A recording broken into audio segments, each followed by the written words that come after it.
Everyone. It is with great pleasure and an honor to welcome two of our former very important colleagues back to the House side.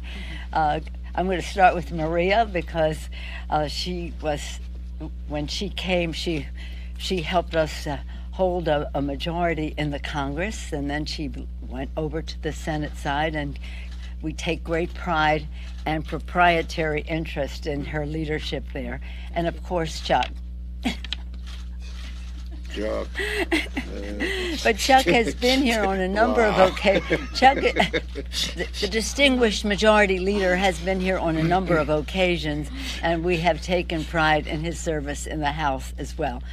So in that spirit of friendship and respect for our values and our service in the Congress, welcome, welcome. I'm pleased to be here with Chairman Pallone, the chair of the Energy and Commerce Committee, and again, both of us pleased to be with the two senators, the leader and Senator Cantwell, as the House and the Senate announce our plans to bring forward legislation to lower prices at the pump for the American people. The House and the Senate have been hard at work for weeks to address the burden. There's so many suggestions that people have, and we're starting down this path to address the rising gas prices. We call it the Putin price hike. And Putin has something to do with the war. Ukraine has something to do with supply and therefore cost.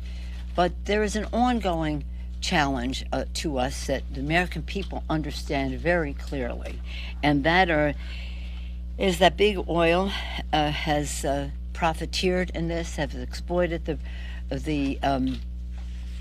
marketplace. This past year, what the report is, they've made over $200 billion in profits. You talked about that on the floor of the Senate yesterday. I'm sure you will hear today. But they are hoarding the windfall while keeping prices high for people at the pump. And this time of war, at any time, there's no excuse for big oil companies to profiteer, to price gouge, or exploit families. That is why Democrats are moving forward with forceful action that will stop and hold accountable oil and gas companies for profiteering and manipulating markets. This is a top priority for all of us. The House and Senate are putting together our bills, led by Mr. Pallone in the House and Chairwoman Cantwell in the Senate. We are confident that what we pass will be signed by the president, we think, and will be strong, tough, and effective. We are laser focused on lowering costs at the pump and across the board, not just at the pump. To that end, we're continuing our conversations to lower food prices. Yesterday, the Agriculture Committee held a hearing to hold meatpacking conglomerates accountable for unfair practices that hurt ranchers and push up prices. Here's the thing, there are many aspects to this, but the price of gas and the price of oil have an impact on the price of many other things, including the price of food. So lowering cost at the pump, lowering cost at the kitchen table, that's what Democrats are about. And again, we're going to be getting down this path with very serious legislation that is, for now, recognizing COVID and what that has done to supply, the Ukraine, what that has done to supply, but recognizing there is an ongoing exploitation and manipulation that is unfair to America's working families. And so as we address the current challenge, we want it to have benefits on the ongoing. With that, I'm very pleased to welcome the distinguished Majority Leader of the United States Senate, Chuck Schumer. Thank you, Speaker Pelosi, and it's always a pleasure to be back here at the House, since I'm so well remembered. And pleasure to be here, of course, with our great leader of the Commerce Committee, who's been has such brilliant insights into these issues of manipulation, Senator Cantwell, and my dear friend who I served in the House with and who's risen to great heights and done great things, Congressman Pallone. Now, this is Take Your Children to Work Day, and we have a veteran photographer with us who's been here before, right? Yeah. Back again. Well, thank you. Welcome. I heard my 3-year-old sing "Don't Fence Me In" on the video this morning, and he said, "I'm Gene Autry." You ever heard of him? No. Okay. All right. So, folks, Democrats are focused like a laser on developing and passing legislation to lower costs and improve Americans' daily lives. It is our top priority, and higher gas prices is the place where Americans feel it the most. We're pushing for legislation to lower the cost of putting food on the table, keep the cost of insulin affordable, help relieve supply chain crisis, increase competition through antitrust enforcement, all areas where Congress can take action to help the American people reduce prices. But passing legislation to fight higher gas prices at the pump is at the very top of our list. The American people didn't send us here to just point fingers of blame at each other. That seems to be what our colleagues on the other side of the aisle do. They don't have any constructive suggestions. They want us to get something done. So today we're outlining just some of the ways Democrats, House and Senate, coming together, can address the pain families are feeling at the pump. Americans know that Russia's unprovoked, vicious, nasty, bitter invasion of Ukraine has contributed to higher prices at the pump. They know that COVID-related supply issues have caused shortages at a time when demand has skyrocketed. These conditions have put consumers over a barrel and make them vulnerable to market manipulation and price gouging. Big oil companies are using both these issues, price gouging, market manipulation, to cash in. As I've mentioned before, and as Nancy has said, I've been talking about this on the floor, oil companies last year made record profits on these tragedies, almost like vultures. We have the Ukraine tragedy, we have the COVID tragedy, and do they try to make things better? No, they come in and make record profits. And what are they doing with those profits? This is what outrages me. Stock buybacks that don't improve a thing, that don't do anything positive. It makes the CEOs feel very good because they've raised the stock price without doing anything to change how productive the company is, by their terms, by our terms, or by any other terms. That money that went into stock buybacks should be going to reduce prices. And if we had a free market economy, not an oligopoly, not a place where manipulation and gouging could be the norm, we'd find that. But that's why we need some real tough legislation. That's why we need some real oversight. The price is going up and up and up. And what are the big oil companies doing? They're not improving production to lower costs. They're not paying their employees more. They're not reducing prices to help our country. Instead, they're helping their CEOs and their biggest wealthy shareholders. It's outrageous. It's time for the FTC to roll up its sleeves and drill down on what's going on at the big oil companies.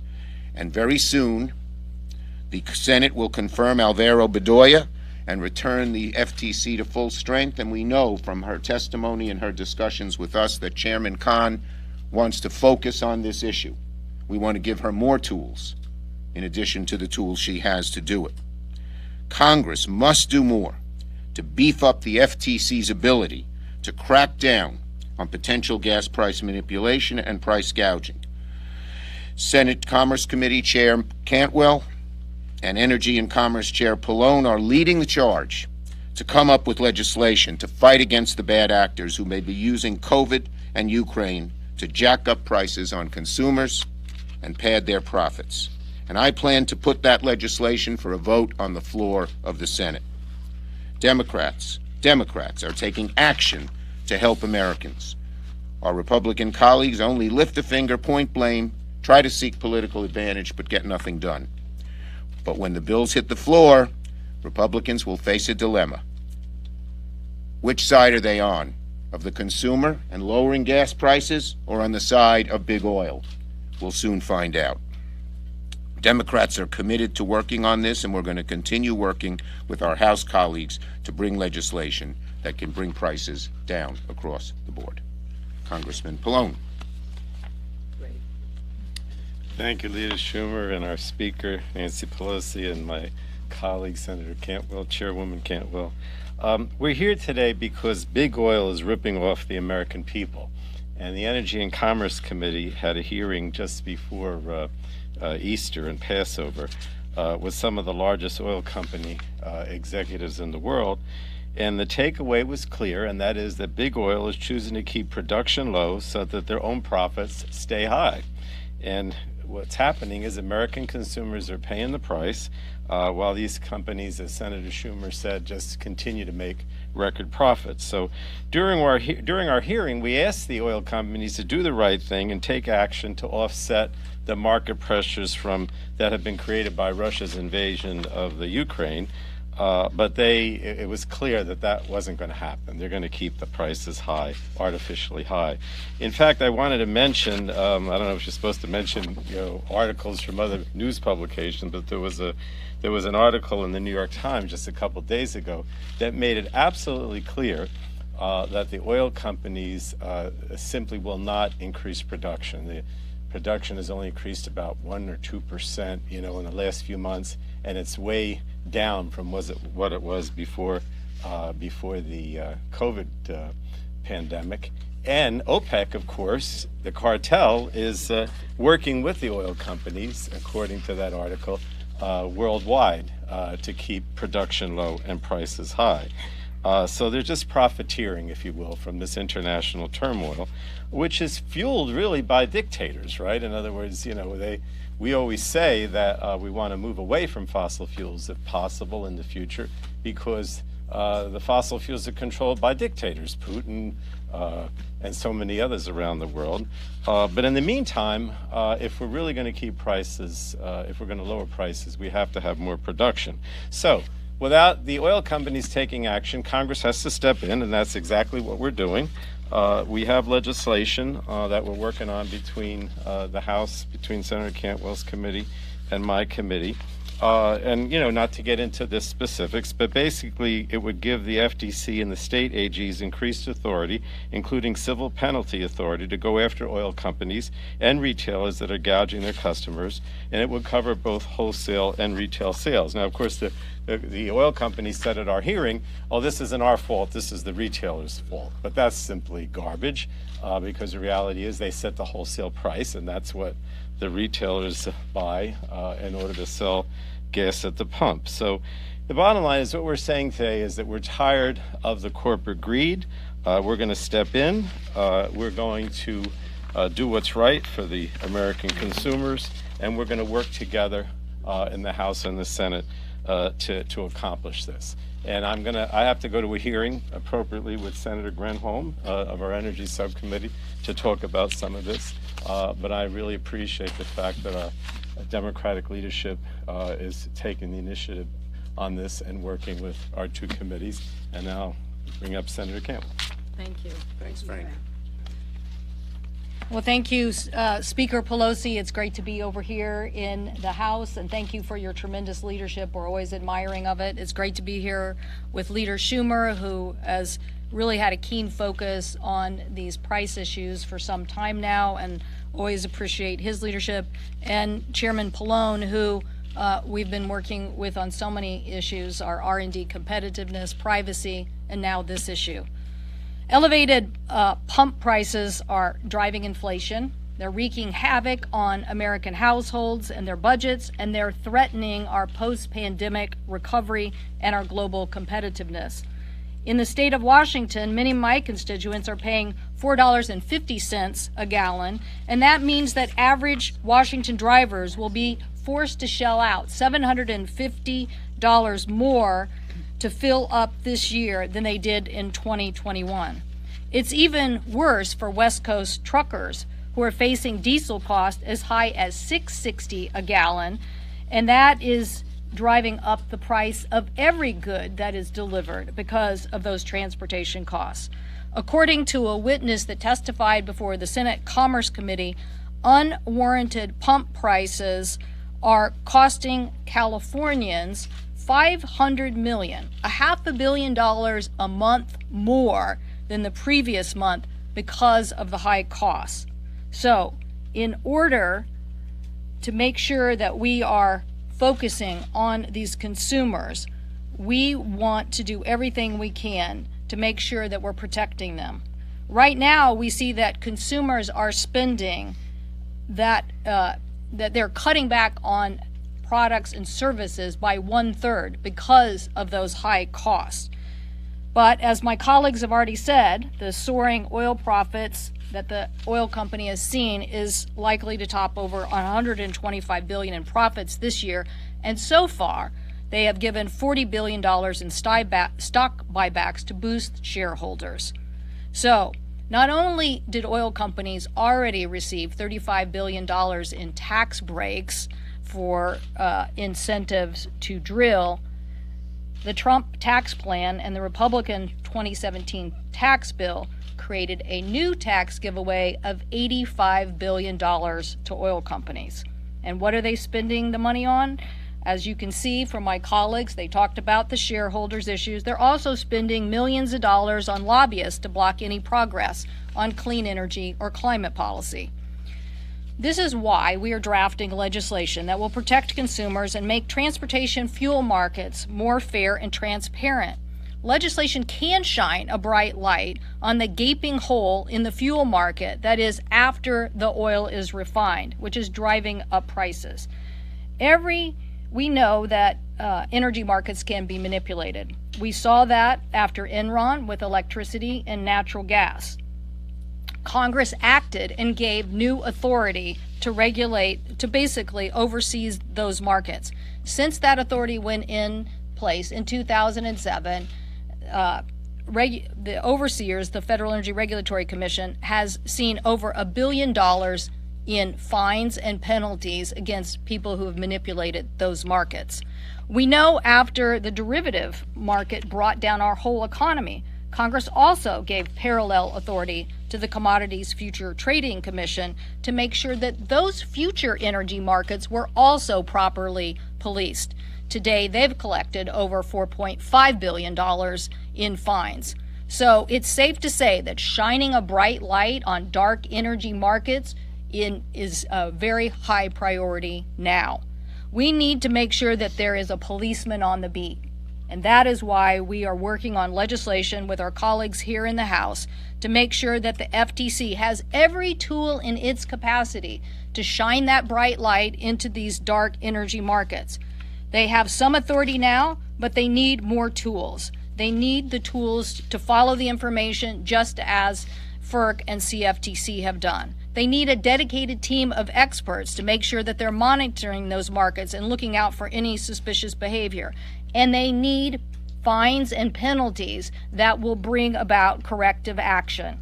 One of the witnesses at our Senate Commerce hearing just recently said on this issue, quote, "Transparency is the simplest and cheapest way to lower energy prices." So that's what we're going to be fighting for. So I thank Majority Leader Schumer, Speaker Pelosi, and Chairman Pallone for prioritizing this issue. It's time we move forward on this critical legislation. Thank you very much, Madam Chair. Mr. Leader, our distinguished guests have agreed to be available for questions on this subject. We'll start with that. Yes, ma'am. Madam Speaker, Leader, and Mr. Cantwell, can you just tell us where things stand with respect to the federal gas tax holiday? Is this part of this legislative package? Are you planning to move forward with that? Where do things stand? What we're putting forth is what we talked about today. There is some interest. There had been some interest in the holiday. The pros of it are that it's good PR. You're asking about it. The cons are that there's no guarantee that the reduction in the federal tax that would be passed on to the consumer. We have no evidence to think that the oil companies would pass that on to the consumer. At the same time, it has to be covered. We have to pay for it because the money would come out of the Highway Trust Fund, and we can't have that shortfall there, so we'd have to pay for it. So the question is it worth having to go get money to return to cover the shortfall in the trust fund in order to give a break to the big oil companies? If you ask the American people and all the survey data, What is causing the increase in gas prices? Number one is market manipulation and big oil not giving a break. That is what we're focusing on. Yeah. The Senate Judiciary Committee is slated to mark up NOPEC legislation that would allow the U.S. government to sue OPEC for manipulating energy prices. Is that something that you would bring to the floor in your effort to bring down? Well, I have to see the the Judiciary Committee's legislation. Obviously, OPEC is a problem, but the number one problem where we have the best effect, the quickest effect, and the most domestic and the most focus is what we're talking about today: gouging, manipulation. That's number one, and that's what we're focusing on today. Garrett? I think the other side of the aisle would say, like you think about what Chairman Pallone just said, so much of oil and gas is produced in authoritarian nations, places we can't control, it's unsafe circumstances. Why not encourage more domestic energy production as another solution? Well, here's the bottom line. They're not even using the money for domestic energy production. They're using it for stock buybacks. They're using it to make their shares go up. They're using it for other things. We wouldn't be here if the oil companies were using it to make the American consumer's price cheaper. They're not doing it. What's the key issue here is why you need transparency and more enforcement. The tighter the markets, the tighter the supply, the more chances for manipulation. So when you have this condition, if you have a lot of supply, you don't have that problem. Now it's important to have a policeman on the beat. So our colleagues need to answer the question: are they for transparency or are they not? Yeah. The bottom line is, if you look at what we're doing here, we're shining a light. Bye-bye, Maria. They're busy. They're committee chairman. We can hang around. We're doing two things. We're shining a spotlight. We're picking up the hood and shining a spotlight on how these corporations price and function. And then we're giving the authorities, the FTC and others, the tools to fix what was wrong once they found it. Plain and simple. And that is the number one issue facing the high price in oil company. And you ask the public, they agree. They say COVID and price gouging. Yes. Madam Speaker, Mr. Leader, everyone knows this is a factor in gas prices, but the Energy Department itself said this is a fraction, the area you're talking about, that determines gas prices. How much do you think this could end up saving consumers, and how long would this take? $200 billion in profits last year, $40 billion in buybacks. It's really, my calculations have it more. If all that went to the consumer, that'd be a lot of money. But how much and when? And let me Well, just that's why say we're this. passing This this is about legislation. making change for now and for the future. If you want to talk about this, that, or the other tactic that is for the moment, which may or may not even have a benefit, that's not what this is about. This is about looking. Now, I want to tell you, we've been engaged in negotiations with the other side on budget issues for a long time. And when we were trying to find $200 billion for a budget agreement when President Obama was president, I said in the meeting at the White House, why don't we take $38 billion? Why don't we take the $38 billion that are there as an incentive to drill when the companies were making hundreds of billions of dollars in profits? I'm not talking gross, I'm talking net. They're making hundreds of billions of dollars in profit. They do not need an incentive to drill from the taxpayer. $38 billion. Do you know what the Republican response was? Hold on to your hat that you don't have on. They said, why would we take $38 billion from the oil companies when we can just cut Pell Grants to that extent? It's a difference of values.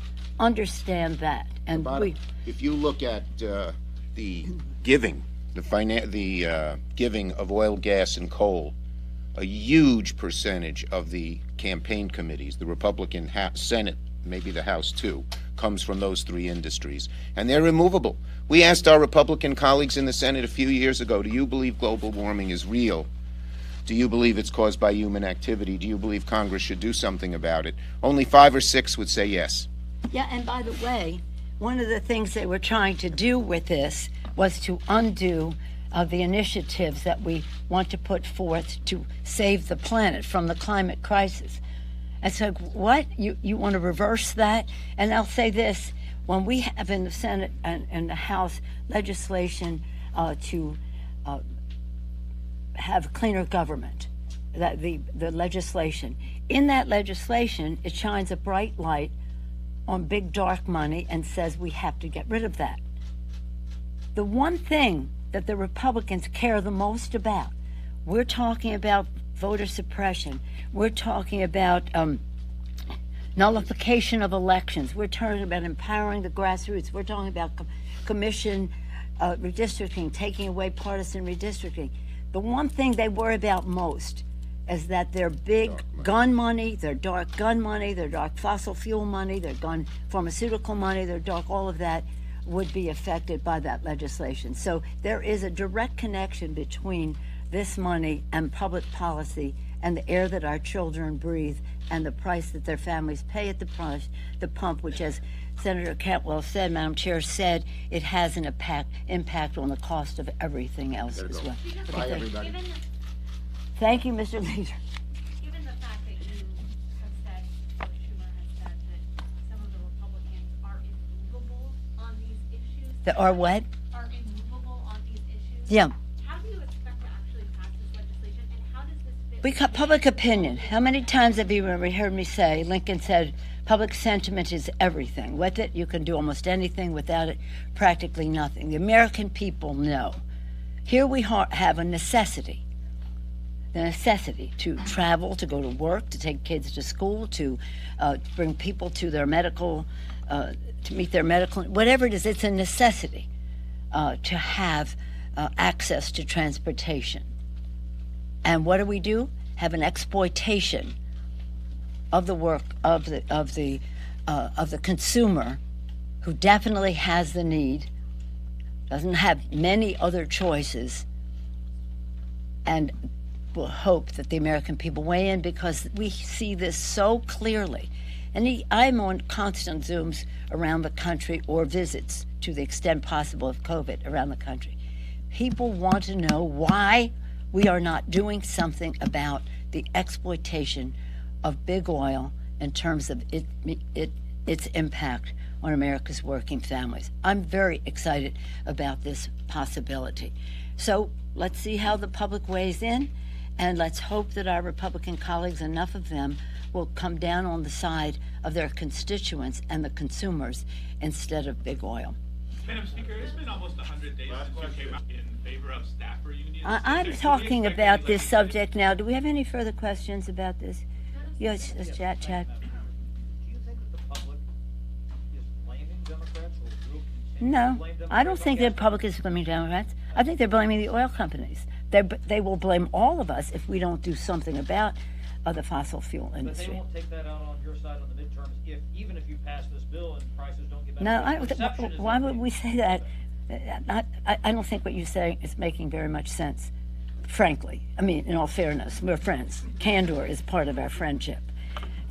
The Republicans are standing in the way. The Republicans are standing in the, if, let's hope they don't, if the Republicans stand in the way of us freeing the consumer of the stranglehold of big oil, you think they're going to blame that on the Democrats?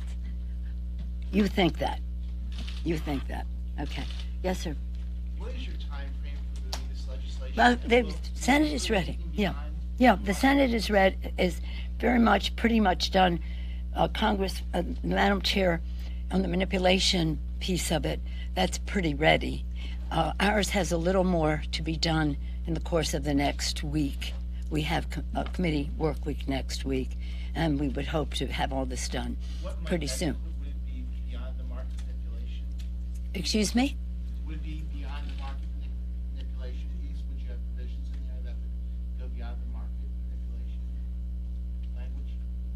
language? We have the market manipulation bill, and then we will have the Pallone bill, which will have other aspects of the exploitation of the worker in that. And they're pretty much done, but again, they want to see where the Senate was on there, so that we could be in complementary to all of that.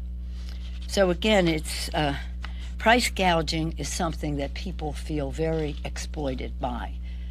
And we don't want this to be a We want it to be as constructive as possible and just set the record straight. We have to transform how people are respected and how we respect the workforce that is there in our oil industry and fossil fuel industry. We're not saying that they're doing anything wrong, but we do think that the management of those companies is, anecdotally, people hear these investment calls and they hear them say why they think they're going to have big profits. It isn't that they're going to have big profits because they're being fair to the consumer. It's because they are not going to be fair to them. There are a lot of consumers and some money from a lot of people make big profits for them to do their buyback, corporate increase in corporate pay and the rest of that. It's not just confined to the oil industry. The food industry has some of this as well, and we'll deal with that as our committee is ready, because we're trying to be as careful as possible, as focused as possible, to make the biggest difference as possible for that kitchen table, that powerful table in our country. That is where people make their decisions about how much they can spend on food, how they can spend on rent, car payments, credit card bills, the education of their children, their own retirement, and the rest. That is the heart of the matter for us. And the price of oil has a very big impact on that place. You had a question about the thing? Yeah, we're working on it. That'll come up soon. Yeah. Is Congressman Levin's resolution, is it going to get any action on that? Well, it has to be adjusted, and that's what they're working on. It has just a technicality, and Congressman Levin said that there is no technicality. well, I'm telling you that there is, okay? Thank you. And one technicality, you call this a technicality or not, is the bill would be about the House and the Senate. We can only act upon the House. If he doesn't think the Senate is a technicality, then okay, but that is the technicality. Well, welcome to where'd he go? He was here as a little boy, now he's gotten tall. There he is. Welcome. Welcome. Any other children to work here today? All of them. I mean, just the press corps. I thought I saw a little girl earlier, but she may have gone into other venues. This may have exhausted her interest.